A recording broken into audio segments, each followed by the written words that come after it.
Third World Cinema Club. Hello! Choo choo choo! Hello guys! Welcome to another edition of sabihin ko sana first, Third World Cinema Club. Shit. I'm John... Sorry po. I'm John Tawasil from... Language guys then. I'm John Tawasil from Present Confusion. I'm Princess Kinok of Film Police Reviews. I'm DJ Ramones from RiverCity.net. And hi, I'm Tristan Zinampan from Rapper, Screen Anarchy, Film Police Reviews, and more. Ayan. So, today, we have a lot of special guests. Ayan. Because this episode will be about much anticipated sci-fi film. Yes, Star Wars Episode 9. Joke lang. The film in question is Annie the Harvest, coming soon to Cinemalaya 2019. So, would our guests please introduce yourselves and what you did for this film? Yan. So, kahit anong order lang. So, hi, I'm Miguel Valdez, and I'm playing Annie. Hi po, ako po si Zyron De La Cruz at ako po dito si Mithi. Hi, I'm Kim Zaniga and I'm the director-writer of Annie. Hi, I'm Sandro and I co-directed and co-writed Annie. Hello, ako si Tony Zuniga, writer, producer, kapatid ng director. Yan. Alright, go team! Yeah, Annie the Harvest. So, for people who have no idea what the film is about, without spoiling the film, of course, would you tell us a few words about the movie or what it's about? So yung Annie, isa siyang sci-fi coming of age and then it's set in the year 2050. So the entire film is seen through the eyes of our protagonist named Mithi. He's a young boy na kung saan at the beginning of the film nawala yung parents niya. So the mom died and then the father disappeared. So he had to transfer from the city to the farm to live with his grandfather. And then in the process of him staying in the farm, may makikilala siyang isang malfunctioning robot named Annie. And then they develop a friendship and then that started the journey dun sa pelikula. Okay. Did you have any specific like inspiration or parang films na that you used as reference in making this film? Actually, tatlo kami nagsulat ng pelikula. From my end, when I was writing it, yung pinaka-main reference ko is a 1970 film, Spanish film, The Spirit of the Beehive. Okay. Yung the idea lang na medyo bleak yung movie in terms of yung nangyari. But everything is seen from the perspective of the kid. Tapos meron ding presence of monsters, yung Frankenstein, yung kung napanood niyo na. So, yun yung parang pinaka-main influence ko among other films. So, nasabi niyo na po. Pero other than that, we are also fan of sci-fi films. So, yun yung genre na kinuha talaga namin to make this kind of concept. So, yun. What's your favorite sci-fi film, if you don't mind me asking? Of course, Star Wars. Yun naman talaga. Star Wars. And Jurassic Park.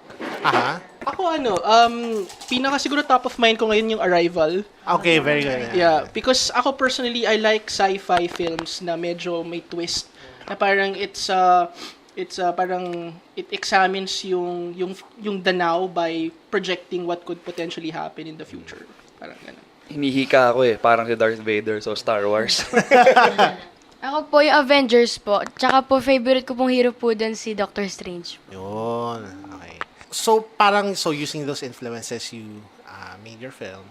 And, syempre, sa Pilipinas, wala naman tayong multi-million-dollar budget. Parang, how did you plan the world building that goes on in this film? As well as, yung inevitably, magkakaroon kayo special effects. Yan. So, yung world building, we planned on it na parang we're going to utilize visual effects pero very subtle lang. And also we also planned very meticulously yung props na gagamitin yung even the clothes. So, in pre-production nag-design kami ng wardrobe, ng set, and then parang we gave it or yung magma-manufacture ng clothes, yung set yung production designer. So sila yung parang we gave them this budget so to keep the budget low, pero parang we let them be creative sa gagawin nila in terms of design. I see. So, yun po. So, what makes our film different din po? Ginamit kasi namin, kumbaga parang, ang tawag dito? Yung, nawala tuloy. Kumbaga parang kasi, yung sci-fi po kasi, grounded kasi siya. So, hindi siya katulad ng mala Star Wars na may mga, like, yung visual effects na over the top. So, kumbaga, it's realistic, yun, grounded pa rin. Just to add, nagsimula kasi yung process ng paggawa ng Annie 2017. Kasi 2017 ba? Tama, 2017. Kasi back then, parang yung Cinemalaya kasi parang 2 years Writing. before bago magsasubmit ka, and then 2 years after saka papalabas yung film. And then, back then, we tried to assess kung ano ba yung strengths ng team. And meron kasi kaming mga teammates who know how to do VFX. So parang kung makikita nyo kami kung paano namin ginagawa yung post-prod, as in literally bahay siya. Tapos para siyang, alam mo ba earlier days nila, parang ng Facebook na nasa loob ng garage. So talagang DIY lahat ng ano. And then, at the same time, when we were conceptualizing the film, alam namin na isa sa mga challenges is really the world building because sci-fi, the genre itself is known to have parang very meticulous pagdating sa details, and then kailangan buhay na buhay yung mundo. That's why we decided na as fanboys din and fangirls no genre, we know na the audience normally would seek out ano pa ba yung pwede nilang idagdag para mas mabuo yung world na binubuo. That's why while we're doing yung production ng film, we're also utilizing other platforms like comic books and featurettes para mapakita yung iba't ibang scenario nung mundo na binubuo namin sa Annie. In addition to that, napansin ko recently na yun nga, yung mga countries kagaya natin, may emerging na kumbaga subgenre of science fiction, kumbaga social science fiction. Na tipong it's science fiction na although it depends kung grand or hindi grand yung scale, pero it tries to show parang perspectives kumbaga sa society natin today. Examples nito yung mga Filipino films no, na Instalado, Alimuom. And napansin ko, it's like, the way they ground it is, they put it sa countryside, they juxtapose it with, yung parang rural life and yung agriculture. So, I would start to ask that question rin is parang why set it in Bicol and why have like a huge part, parang yung huge relation to agriculture kasi Annie, and then the imagery, it's mostly set talaga sa farm and kung sa city mahal, di ba? pero more of on the storytelling side rin kasi pero yeah.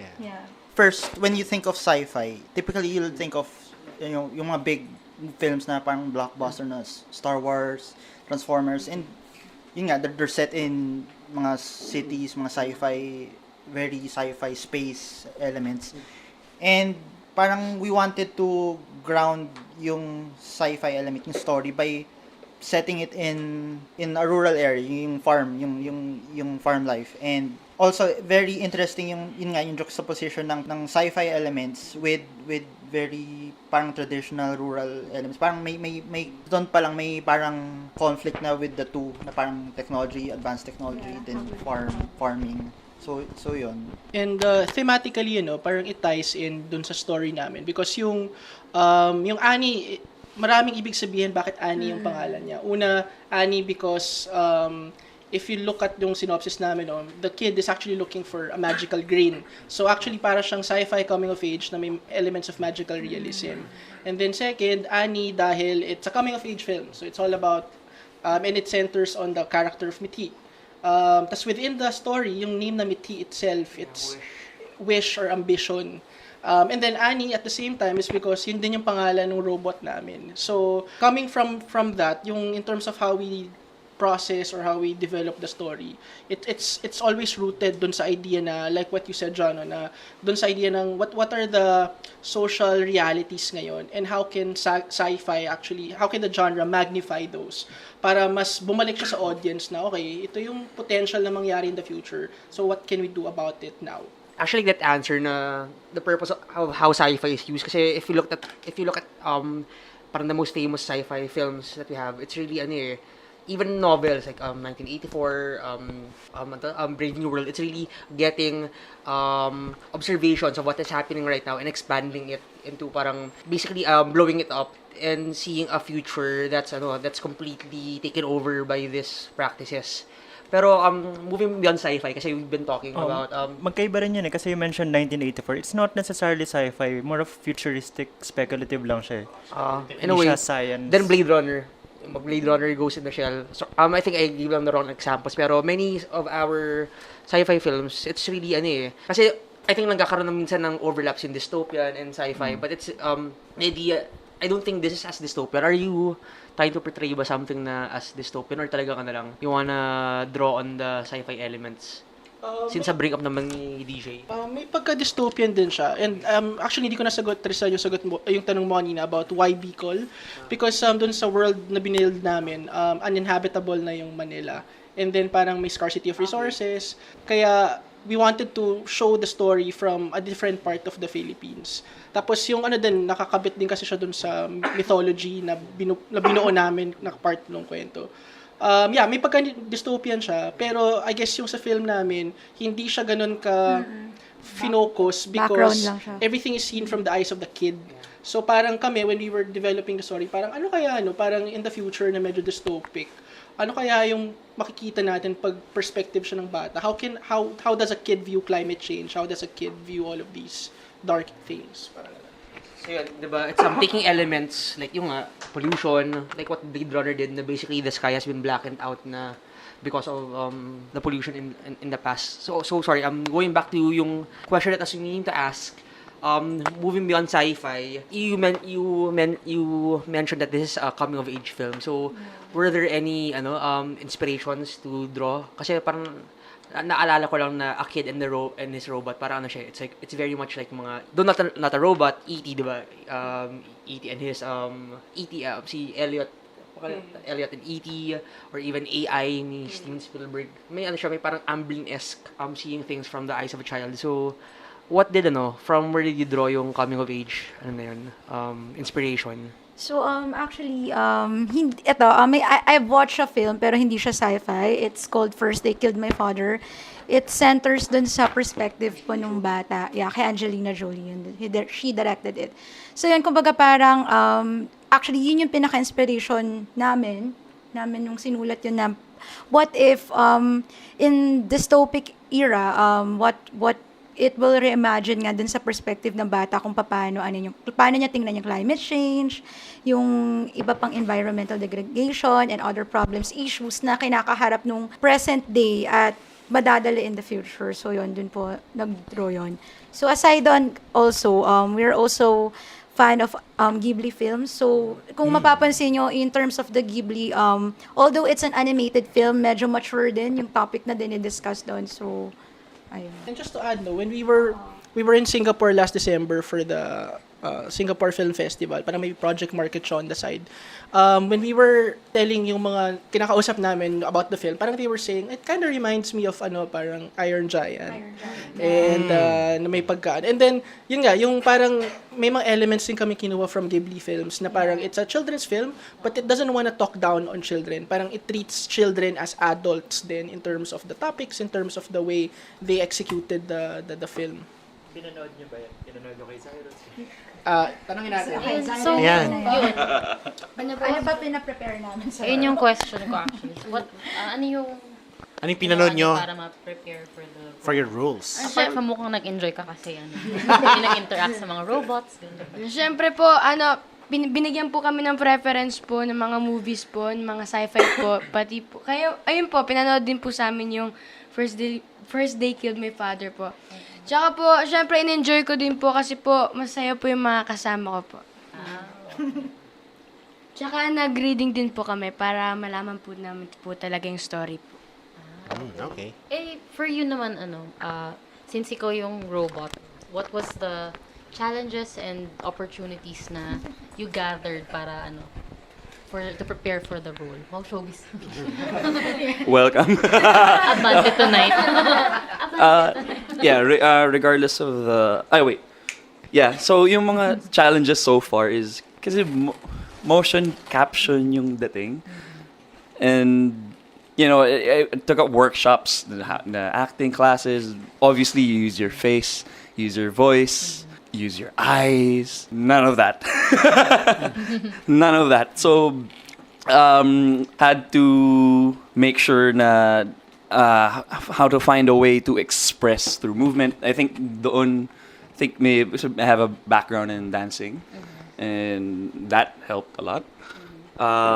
In terms of preparation, auditions pa lang I was watching mga robot films. Chappie. Yeah, Chappie. Yeah, Chappie. Is it safe about the audition? Like from how? Yeah, for on the first day, Cinemalayo auditions, very different yung performance ko. Like, cause it just said like a robot, so of course you act robotic. And then through the callbacks, before the callbacks, I was researching their Instagram page, Annie. Good thing. So I found this post na tip: don't act robotic. So that's when I started watching other films that led to my advantage to callback. So yeah, and haven't fully realized the whole movement yet. I think na-finalize lang on the first day. I was just adapting to their direction. So for the directors, kasi 'di ba, motion capture, I think it itself it's relatively new. I mean, though we've seen Gollum, we've seen Andy Serkis, pero still it's a challenge for actors na they have to not to act, pero you don't get to see yung expressions exactly, and medyo yung galaw mo dapat ibahin.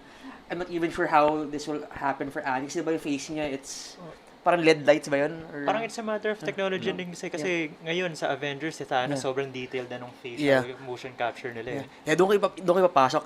In the Philippines, parang I think it's more challenging kasi syempre our technology is not that advanced yet. So how do you adapt making use of motion capture in a local setting? So, well, yung motion capture namin, it's since nga yung like the resources we have in the Philippines and yung independent filmmaking very limited. So what we did is pina-act namin si Megs and yung mga robots para to move naturally, na parang how will they react naturally, para yung animation it's very fluid. Parang yung robot, yung animation niya, it's not actually robotic na parang very mechanical, very slow, very fluid na siya. We just copy suppose yung movement ni Megs. Sa high facial expression ni Megs. And then yung facial expression, it's not as advanced like yung mga Thanos. But how we manage that is yung robot, yung face ng robot is an LCD screen or an LED screen where you can animate basically and you can put anything you want. So parang siyang phone. You can do anything, the eyes, the movement, parang very very versatile. So that's how we thought of yung post-production pa lang, we thought how are we going to pull off the facial expression. So yun nga. Yeah. Doon na rin na nangyari kung ba't ganun yung design ng face ng robot. Also, additional info regarding sa challenges is for Annie's movements, it had to be natural, but in a sense, may tinge of not quite human. Pero not too robotic. Yeah, but not too robotic. So you have to make it. You had to balance it, like he had to balance it yung kung gaano ka, is he going to emphasize his movement or medyo subtle lang, parang so he needed to find a way to balance yung animation. Yeah, quickly lang just to add, I think yung limitations namin sa post-prod, tinry namin siyang i-manage or i-mitigate by doing a lot of pre-prod. So, yung process namin, win-workshop yung mga actors, tapos yung parang facilitator namin asked them na kahit na robot yung character mo, ano yung parang CV niya, ano yung background niya. So, bumuo ka ng backstory for per character. So, tapos parang go against what's expected. So, since gawang metal yung robot, so normally you would assume na dapat parang matigas siya gumalaw. So, parang binigay sa kanilang tip is to go against what what is expected. Parang ganun. Tsaka I'd like to add na yung actually yung motion capture namin isn't like yung traditional way ng Hollywood na like may motion capture suit, may dots. We did it by parang actually nilagyan namin siya ng like mga tape, all around his body.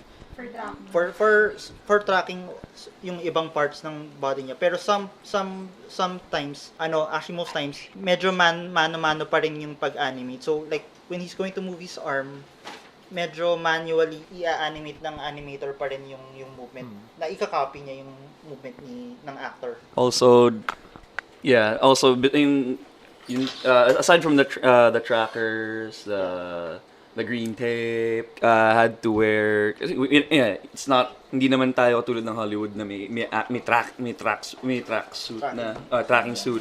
Mga compression shirt, long sleeves, a hat para lang, leggings, very sexy. So would you say na parang limited lang din kasi yung knowledge ko ng VFX workflow. Pero yung motion capture is parang base lang naman siya for doing the entire effects, diba? Pwede nyo bang sabihin na co-actor mo yung animators? Yeah. Of course. So, in a way, an animator also, masasabi rin natin siya actor because ina-animate niya yung facial expression din nung CGI. So, we call it CGI. Pero what makes it easier din para din sa animator is we have an actor na parang gagayahin to guide, gagayahin niya na lang yung motion.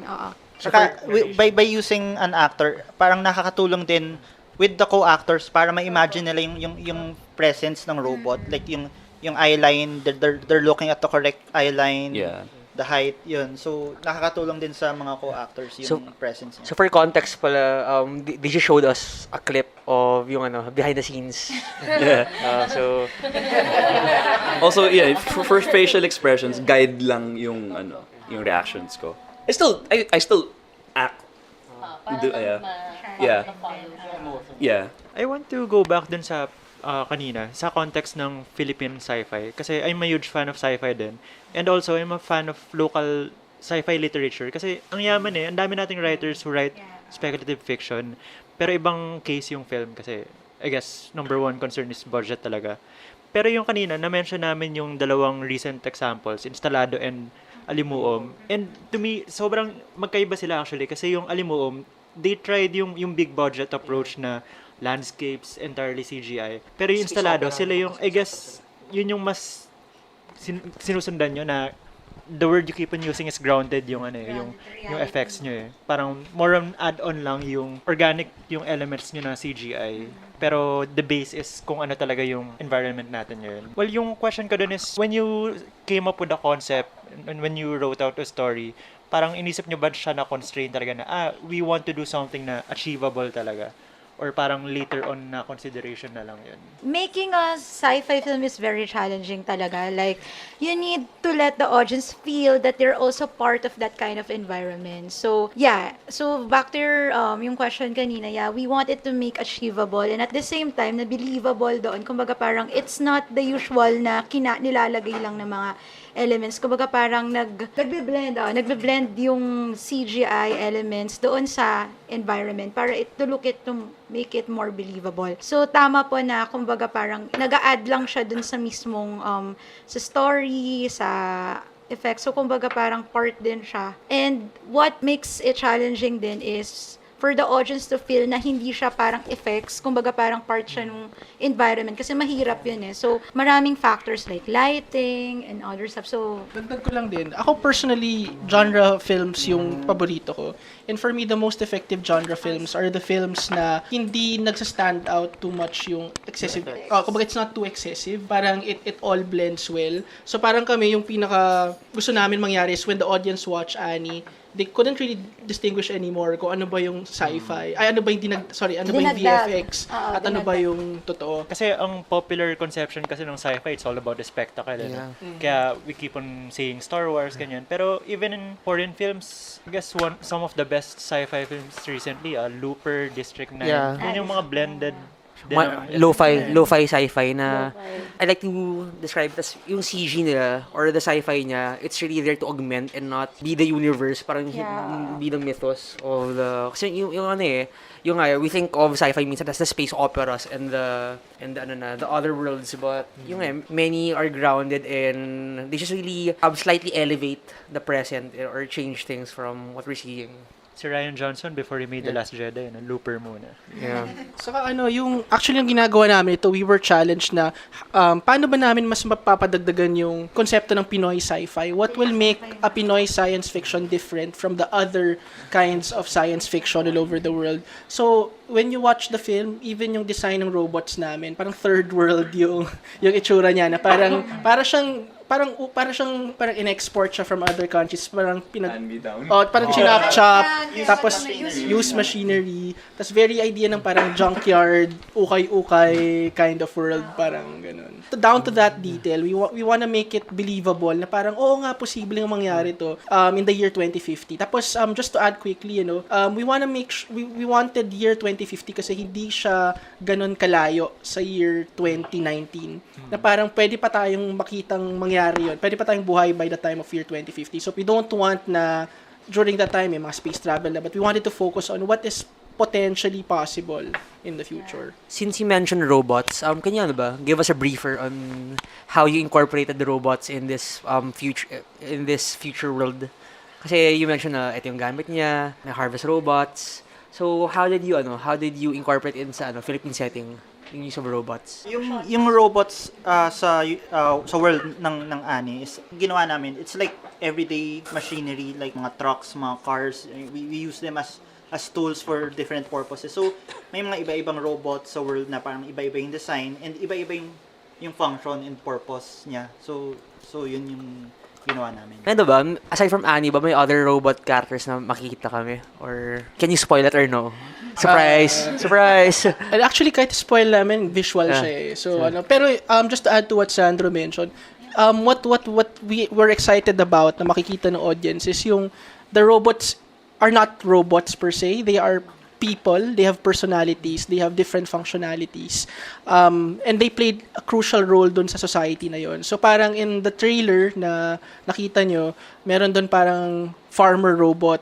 And then Annie, I guess spoiler alert. Hindi pala. Sige, wag na lang. Kala nyo makakalusot. Okay, sorry, may police pala dito. Hindi, may ano talaga siya, ibang function siya sa simula ng movie. At may arc yung character niya. So, actually, yung challenge kay Miguel is, hindi siya nakapagsalita, walang boses yung robot, hindi siya nagsasalita, wala siyang muka, pero kailangan mag-evolve yung character niya. So, kung sino siya sa simula ng pelikula, ibang-iba siya sa dulo ng pelikula. Battle Angel. I have a question pala about Text lang kami ni Mithi. Annie Battle Angel. May pinakita kasi kayo kanina na clip yung sa set, sa backdrop naman. Like, what was the inspiration on building the set? Actually, patong-patong na bahay, parang sa Ready Player One. Ready Player One. Ako, Pero nauna sila. Si Wall-E lang nasa isip ko. So yung scene na yun actually is from our short film noon, yung Dystopium. Dystopic sci-fi film. Tapos yung backdrop na yun, we imagine the world na parang what if yung slums ng Philippines, what if you elevate it, you parang grew it increase, parang sobrang 100% na gano'n. So, Wala ng space. yung overpopulated na yung Philippines. So parang yun yung inspiration namin. Saan pwede mapanood tong Dystopium? Sa VidC. Nasa VidC. Sige. Meron ako doon. So, kung mapapansin niyo po yung Sa room Alib. nung is very maliit na sila. Maliit na yung houses. Kumbaga yung spaces nila very functional na confined na. Looking forward to this. Yeah, I echo sa statement kasi isa rin yung little detail that you said na most of the scenes or the way you plan it out, puro storyboarded, and for me that's like an integral part of filmmaking ngayon na nakakalimutan kasi it's like people lalo in the Philippines everything is rushed and then parang may culture tayo of improv pero like many of the films that I like, example Hereditary, you don't think that it's diba? Parang, kailangan yung storyboard talaga. Pero apparently very precise yun na they planned every scene and it really helps in making a tight story. Eto guys, medyo showbiz eh. To viewers who have never watched a Pinoy sci-fi film before, na naniniwala sa stereotypes na pag VFX natin, chipas, what do you have to say to them? Wrong. Nope.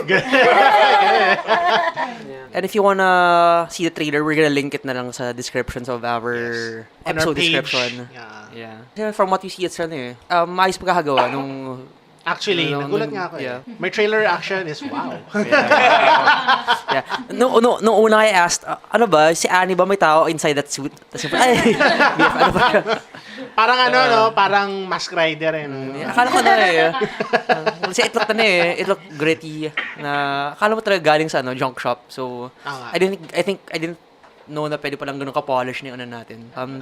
CG natin here. So, any words for the audience you'd like to tell? So, in terms of dun po, sir, sa CG, so, kaya po kami nag-shooting ng maaga last year is to make room for the post-production kasi it's like 70% or 80%. Tama, mga 70, ganun. So, mas malaki po yung room namin for post-production because siguro na kaya tayo nagkaka-problema sa Philippines in terms of VFX kasi because of the time talaga. So, I think there are a lot of talented Filipinos, artists, CGI. Ang nagkaka-problem lang is yung time kaya hindi nila masyado nagagawa. So, that what makes it different from us na parang happy kami dun sa Cinemalaya kasi we have months pa to prepare for our film. Combination of time and budget. Combination of time and budget. So, budget Because everyone's constraints rushing, din, yeah. especially sa mga TV series. Ako siguro yung note ko lang is people would, I would assume the audience would come to our film to watch ano ba yung VFX, ano ba yung mga spectacles of the robots. Kasi, I mean, ako, even if I'm not the one who's part of this project, pag narinig ko, may robots, may ganyan, I'll be interested. But I want them to leave the cinema na dalawa yung nararamdaman nila, because yung Annie, for me, at the core of it, it's really the emotional journey of Mithi. How he was able to survive yung panahon niya and how he was able to really come of age. And then secondly, we want them to also treat the film as a material na kung saan they can reflect on certain issues kasi marami sa tinakel sa pelikulang to is very relevant sa nangyayari ngayon. Especially since we're talking about farmers, we're talking about all of those things. If, fingers crossed, the film is successful sa Cinemalaya, would you consider a wider release? It's nasa powers na ni Black Sheep yun. So, ayun. And we're very thankful na kasi when we were about to start the film, problema talaga namin yung pera. Hindi namin alam kung paano gagawin. And buti na lang naniwala si Black Sheep na kaya namin gawin. So, kahit pa paano nakatulong siya in terms of us being able to shoot it early. Funding talaga, no? Yeah. I think feature-length filmmakers kayo, tama ba? This is your first feature. Yes. So actually kaya ang hirap mag-convince ng producers na hindi namin sasayangan yung pera na yun. Pero you won the best pitch sana, 'di ba? Yes, DGPI. Yeah. So actually prior to that, literally nagsulat kami sa madaming potential sponsors. Kasi nagpapadala kami ng letter. May picture ba? Nagpapadala kami letters. As in we're hustling talaga, trying to look for funding. Yun, sumali kami dun sa film pitch. Tapos because of that opportunity, may na-meet kami mga producers and then napadala kami sa Singapore. And then we met Black Sheep along the way. And then yun, na-convince kami kasi sobrang when we were trying to decide where to go, sabi nila we value the filmmaker's voice. So, okay. Naniwala silang kayang gawin. So, sige. Last, since you mentioned pitching, di ba you said a while ago na when you pitch, may pinakita na kayong footage? Yeah. So, how did you do that? Kasi, di ba you casting na kayo afterwards? What kind of clips did you show them para lang as a proof of concept? Alright. Dagdagan siguro to nila Sandro after. Actually, gumagawa na kasi kami ng mga concepts 2015 pa lang. So parang feeling namin may PhD na kami sa pitching. Parang ang dami na naming material na na-pitch. Actually noong 2018, 2017, 4 yung sinulat namin na script. Tapos na shortlist siya sa Q-Cinema, Cinema One. Tapos yung Annie lang yung nagtuloy-tuloy sa Cinemalaya. Tapos nung nag-pitch kami muna sa Cinemalaya, wala pa kaming cast noon. Tapos alam namin na hindi maniniwala sa amin yung mga panel ng Cinemalaya kasi nga robot, sino ba kami? Tapos robots pa, high concept pa yung story. So what we did is sila Sandro, yung pinakita ata namin clip kanina, nag-shoot sila ng scene sa isang farm. Tapos siya yung motion capture actor doon. Tapos pinalabas namin siya doon sa pitching. Tapos yun, naniwala na sila na mukhang kaya namin gawin. So, thank you so much guys for coming to talk to us. Thank you. Thank you. Yan. So, we go on to our next segment. So, what have you guys watched recently? Ako sama ko kasi wala ko. Oh, pati na rin si Tristan. Okay. So, movie, book, Yeah. or TV series? It's like, Kahit what's the last piece of good media did you Or kahit consume? bad, okay lang. That you'd like to talk about? Us yung recently naming napanood House by of Us? Jordan Peele. Yeah. House of Us joke. Us. Yeah, so yun. It's a horror sci-fi film. Ako naman yung kagabi lang, yung The Thing ni John Carpenter. Nice. Oh, nice. Tapos, Classic. for the past few weeks, sobrang obsessed ako sa Lovecraftian na subgenre. Nice. Na, like Annihilation, ganyan. Tapos, parang natuwa lang ako kasi sobrang for a 1980 film, ang ganda ng practical effects niya. Parang interesting yun, no? Kung Lovecraftian monster pero Philippine set. Pero next yun. Next movie pitch, yeah? Annie 2. Palagi ka mas magastos yun. Ali to Shogoth. Shogoth and me. Pareho lang kami nila Kim eh. Kasi recently kasi galing nag-visit ako sa family ko sa Sydney. As bago, I think 2 days before ako umalis, I watched Us sa cinemas with my niece and my nephew. So, yeah, similar lang. Yung Opo. Kamusta naman ang Shazam? Maganda po yung kwento po. Nakakahamanga po. Shazam! Yeah. Ako, I binged Game of Thrones. Yeah. Uy, bukas na! Yeah, tomorrow na. Yeah, kasi, it's work. Kasi I made an article rin on GOT, so, ang sayang trabaho na. Deep dive into Thrones lore again.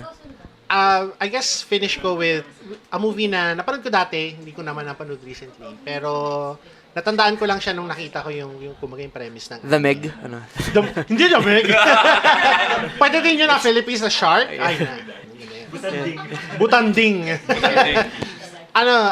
It's called Robot and Frank. It's a 2015 movie by Jake Schreier, who also directed Paper Towns. It's about a man living with dementia. Alan Arkin, di ba?